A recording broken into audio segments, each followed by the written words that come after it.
So here's an EV installation of a new Hypervolt in Colford in Somerset, Radstock. So I've had to, we've got the new consumer unit, or the old consumer unit there.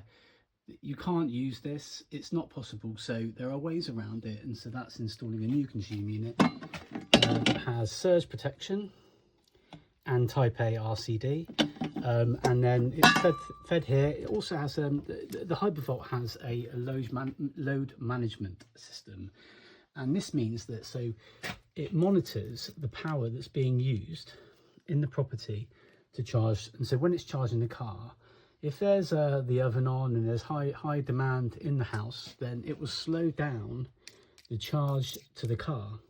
And then when the demand in the house ends, so that the oven goes off, the electric shower goes off, it will start charging the car again at full speed. So that's a nice feature. It's load management, and so not all EV chargers have this, but that's what that is. That's that clout there. But yeah, so a new consumer unit, making it so that it means it's compliant.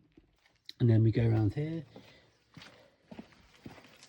and then yeah, so the customer has their new Hypervolt, which is one of the nicer chargers, I think.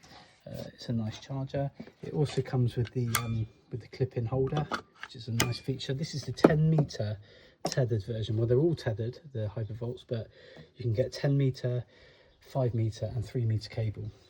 Or was it 7.5? I can't remember. 7.5, I think.